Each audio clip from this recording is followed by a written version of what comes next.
Before you open that refrigerator door tonight, I need 90 seconds of your attention. I am Dr. Walter Grennan. I have practiced oncology and preventive medicine in Okinawa, Japan for 28 years. Japan has one of the lowest cancer incidence rates in the developed world, and it is not an accident. Part of it comes down to food habits so basic that most people never think twice about them. I'm not here to tell you that every meal you have ever reheated was a mistake. I'm not here to make you afraid of your own kitchen. I am here to show you 5 specific things that happen inside food when it is heated a second time, quietly, meal after meal, year after year, and what that actually does to your body over time. Some of what I'm about to say may surprise you. Some of it might even contradict what you were taught growing up in your own family's kitchen. That is fine. I'm not asking you to take my word for it. Understand the mechanism, then decide for yourself what you want to change. Let's begin. I trained in Tokyo, then spent most of my career at a small clinic outside Naha in Okinawa. If you know anything about longevity research, you know that name. Okinawa has some of the longest-lived people on Earth, and for decades, researchers from around the world have tried to understand why. Diet is part of the answer, but so is something people talk about far less. How food is stored, reheated, and eaten. Japanese kitchens carry habits around leftovers that were never written down in any cookbook because they came out of necessity generations ago, long before refrigeration was reliable in every home. Some of those habits turned out to be protective in ways modern chemistry can now actually explain. I want to be honest with you up front, because I think you deserve that. If you have reheated rice for 40 years and you feel perfectly fine, I believe you. One habit rarely causes a single dramatic event on its own. What we are talking about today is cumulative load, small chemical stresses that add up quietly over decades, the kind that does not show up until much later. That is exactly why it is worth understanding now, while the pattern is still easy to change. Here are the 5 foods and the real specific reason each one matters. Rice is the one people argue about most, so let's be precise about the actual risk, because it is not what most videos claim, and I think the exaggeration is exactly why so many people roll their eyes at this topic. Reheating rice is not, by itself, a cancer trigger. The real issue is a bacterium called Bacillus cereus. It exists naturally on raw rice in the field, and normal cooking temperatures do not kill its spores. If cooked rice sits out at room temperature for more than an hour or two, those spores germinate and produce a toxin. That toxin is heat stable, which means reheating the rice again, even thoroughly, does not destroy it. This is a food poisoning risk, not a cancer risk, and I want that distinction to be clear, because doctors who blur the two lose credibility with viewers who already know better, and you are exactly that kind of viewer. Here is why it still belongs in this conversation about long-term health. An aging immune system does not clear toxins the way a 30-year-old's does. What might be an uncomfortable night for a younger person can become a genuine hospital visit for someone over 70. And repeated low-grade gut inflammation from recurring mild toxin exposure, even at a level that never sends you to the hospital, is its own long-term burden, one that compounds quietly with everything else on this list. There is also a second, smaller issue worth mentioning. Rice reheated multiple times, especially in a microwave at high power, loses moisture unevenly, which changes its starch structure and can affect blood sugar response, something that matters more the older we get and the more our metabolism shifts. The fix does not require giving up rice, and I want to be clear about that, because I am not interested in taking food away from you. Cool cooked rice within 1 hour. Refrigerate it within 2. Reheat it once, and only once, adding a splash of water and covering it so it heats through evenly, rather than drying out at the edges while staying cold in the center. If rice has been in your refrigerator more than 3 days, I would not reheat it at all. I would throw it out and cook fresh. That one habit removes almost the entire risk. I see this most often with patients who cook rice in bulk on Sunday for the whole week. A habit I understand completely. It saves time and money. But 5-day-old rice, reheated once on day 5, has already gone through 5 separate temperature cycles between fridge and counter and stovetop. And each cycle is another opportunity for toxin buildup, even if the rice was refrigerated correctly the whole time. If you cook in bulk, I would rather you freeze individual portions immediately after cooling, then reheat directly from frozen. Freezing halts the bacterial activity in a way that simple refrigeration does not fully achieve. This one has real, well-documented chemistry behind it, and it is worth slowing down for, because the mechanism is more concrete than most people expect. Spinach, along with other leafy greens like celery and beets, is naturally high in nitrates. That is not dangerous on its own. Nitrates in small amounts are actually useful to the body. They play a role in blood vessel function. The problem begins when cooked spinach is left out, refrigerated, then reheated, sometimes more than once, across several days. Each time that happens, bacteria and enzyme activity in the food convert a portion of those nitrates into nitrites. Nitrites themselves are still manageable in small amounts, but when nitrites are exposed to certain amino acids, particularly during a second round of high-heat reheating, they can form a class of compounds called nitrosamines. Nitrosamines are one of the more thoroughly studied compounds linked to increased cancer risk, particularly in the digestive tract. This is not a fringe theory pulled from one obscure paper. It is part of the same well-established chemistry behind why cured and smoked meats carry cancer warnings, which is exactly where we are headed next. For spinach specifically, the risk rises with 2 factors: how many separate times it is reheated and how long it sits between each reheat. One reheat, eaten the same day, is a meaningfully different exposure than a large batch reheated across 3 or 4 days, one portion at a time. There is a simple detail most people miss. The darker and older the cooked spinach looks when you pull it from the fridge, the further along that nitrate to nitrite conversion likely already is. That visual change is actually useful information, not just an appearance issue. My practical rule, the one I give my own patients without exception, is this: cook leafy greens in the portion you plan to eat that day. If you must store the rest, allow yourself exactly 1 reheat and eat it within 24 hours. Past that window, I would rather you make a small, fresh batch than reheat a 3-day-old portion. I had a patient, a woman in her 70s, who cooked a large pot of spinach every Sunday and ate from it all week, reheating the same portion daily. She was not sick, but she came to me with recurring mild stomach discomfort she had simply learned to live with. We changed nothing about her diet except portioning, cooking a smaller amount every 2 to 3 days instead of 1 large batch for the week, and within a month the discomfort was gone. That is not a dramatic story, and I share it because most of these changes are not dramatic. They are quiet and unremarkable, which is exactly why they get ignored. There is also a simple alternative worth mentioning. If you genuinely cook in bulk out of necessity, freezing cooked spinach in individual portions immediately after it cools works far better than refrigerating a large batch for the week. Freezing effectively halts the nitrate to nitrite conversion in a way refrigeration alone does not, so a frozen portion reheated once, straight from frozen, carries meaningfully less of this specific risk than the same portion pulled from a week-old refrigerated batch. It takes an extra 5 minutes of planning and solves most of the problem.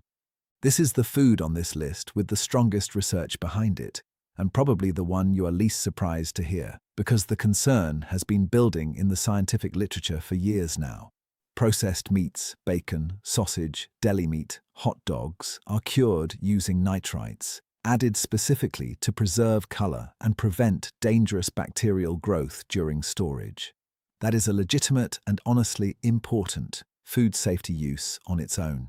The issue is what happens when those same nitrites are exposed to high heat a second time through pan-frying leftovers or reheating under a broiler. Under heat, nitrites in cured meat react with naturally occurring amines in the meat's protein structure to form nitrosamines, the same class of compound I described a moment ago with spinach. The World Health Organization classified processed meat as a Group 1 carcinogen in 2015, meaning the evidence connecting it to cancer risk is considered as certain as the evidence for tobacco, which refers to the strength of the evidence, not the size of the risk itself, an important distinction people often misread. That classification was based primarily on colorectal cancer risk, and reheating cured meat at high temperature specifically increases nitrosamine formation compared with eating it freshly cooked once at a moderate temperature. There is a practical detail worth knowing here too. The visible char and dark crust that forms when you reheat bacon or sausage in a hot pan is not just texture. It is a visual marker of exactly the reaction we are describing. If you notice your reheated bacon looks noticeably darker and crisper than it did the first time you cooked it, that is not a coincidence. I am not telling you to never eat bacon or deli meat again, and I want to be honest that I still enjoy these foods myself on occasion. I am telling you that reheating leftover processed meat, especially at high heat, is the single most avoidable version of this specific exposure. If you are going to eat cured meat, eat the full portion fresh, cooked once, and skip the seconds tomorrow. Cook only what you will actually finish that day. There is one more distinction worth making between meat reheated in a pan or oven versus meat reheated gently in a covered dish at lower temperature, perhaps warmed in a broth or sauce. The nitrosamine formation I described depends heavily on high direct dry heat, meaning a hot dry pan or broiler is a meaningfully worse choice than warming the same leftover meat submerged in liquid at a lower temperature. If you are going to have leftover cured meat at all, that is the safer method between the two, not risk-free, but meaningfully lower risk. I also want to address something that comes up constantly in my clinic: the toasted sandwich or panini made with yesterday's deli meat. Pressing cold cuts under high, dry heat in a sandwich press is functionally the same reaction as pan reheating bacon, concentrated heat, applied directly to cured meat that already contains nitrites. If you enjoy a hot sandwich, buy the meat fresh that same day, rather than reheating leftover deli meat from earlier in the week. It is a small substitution, and it removes this specific exposure almost entirely without asking you to give up the sandwich itself. Eggs surprise people because the primary concern here is not cancer, and I want to be straightforward about that rather than force every food on this list into the same fear-shaped box. Eggs are high in sulfur containing amino acids. When eggs are cooked, refrigerated, then reheated, particularly in a microwave, those sulfur compounds break down further and can release hydrogen sulfide. That is the source of the unpleasant smell some people notice with twice-heated eggs. It is not dangerous the way a toxin is dangerous, but it does mean the protein structure has changed in ways that make the eggs genuinely harder to digest, and it can trigger real digestive discomfort, especially in people whose digestion has already slowed with age, which describes a large part of my patient population. There is a smaller, secondary concern worth mentioning honestly. Reheating eggs, especially on high microwave power, accelerates oxidation of the cholesterol naturally present in the yolk into compounds called oxystrols. Research on oxystrols is still developing, and I want to be clear that it is not settled science the way the processed meat findings are. Some studies associate elevated oxystrol exposure with vascular inflammation over time, but this area needs more research before I would call it definitive. Still, it is one more reason a freshly cooked egg is simply the better choice over a reheated one whenever you have the option. Texture is actually the most reliable warning sign here. Reheated eggs that turn rubbery, especially scrambled eggs or omelettes, have undergone exactly the protein change I am describing. If it looks and feels noticeably different from when you first cooked it, your instinct to hesitate is the correct one. The fix is genuinely easy, easier than any other food on this list.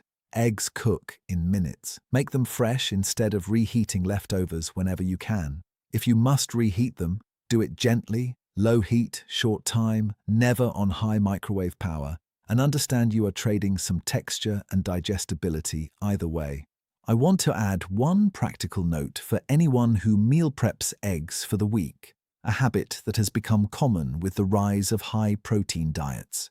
If you are making a large batch of hard-boiled eggs to eat across several days, the sulfur compound breakdown I described happens gradually, even without reheating, simply from time spent in the refrigerator. Eating a hard-boiled egg on day 1 versus day 5 is not identical. Even though neither one has technically been reheated, I would recommend making smaller batches more frequently, rather than one large batch meant to last the entire week. If eggs are a regular part of your routine, and for many of my patients over 60 they are an important, affordable protein source, I would rather see you cook a fresh 2-egg portion most mornings than a 12-egg batch meant to last the week.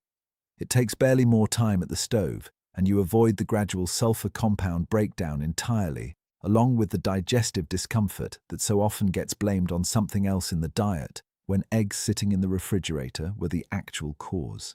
This is the one I consider the most serious of the 5, and it is also the one that receives the least public attention, which is exactly why I want to spend real time on it. When oil is heated once, used for cooking, cooled, then heated again for another meal, and this cycle repeats, which is extremely common in restaurants and in home kitchens that reuse frying oil to save money, the oil undergoes a process called lipid peroxidation. Each heating cycle breaks down more of the oil's molecular structure, producing a group of compounds called aldehydes, including one called 4-hydroxynonenal, along with acrolein, the same irritant compound responsible for the sharp, acrid smell of visibly burnt oil. These aldehydes are not a minor cooking byproduct you can safely ignore. They have been studied specifically for their role in cellular damage, and elevated exposure has been associated with increased risk across several cancers. Unlike some of the other compounds we have discussed today, this one has been measured directly in laboratory testing. Analysis of oil sampled from restaurants that reuse frying oil across multiple sessions has consistently found aldehyde concentrations rising sharply with each additional heating cycle, sometimes reaching levels many times higher than fresh oil. Here is what makes reused oil genuinely different from the other 4 foods on this list. You often cannot see or taste when oil has crossed that threshold. It can look nearly identical to fresh oil.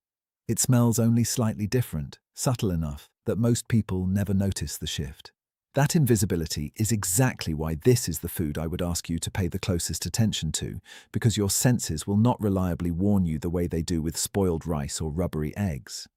At home, the fix is genuinely simple. Do not reuse frying oil more than once, twice at the absolute outer limit, and never leave used oil sitting at room temperature between uses. Refrigerate it if you intend to reuse it once. Watch for oil that has darkened noticeably or developed a heavier, thicker texture. Both are visible signs the breakdown has already progressed. When eating out, and I say this as someone who has spent 3 decades treating patients rather than trying to frighten them, a restaurant that fries in small batches and changes its oil frequently is doing something for your health that never appears anywhere on the menu. One more marker I give my own patients: listen for the sound. Fresh oil frying food produces a steady, even sizzle. Oil that has been reheated multiple times tends to foam more aggressively and produce a slightly different, sharper crackling sound. A subtle sign most home cooks have never been taught to notice because nobody ever pointed it out to them.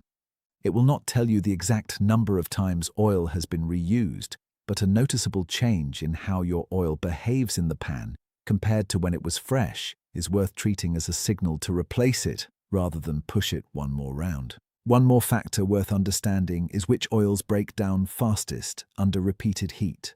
Oils high in polyunsaturated fat, common vegetable and seed oils among them, oxidize more quickly across multiple heating cycles than oils higher in monounsaturated or saturated fat, such as olive oil or avocado oil.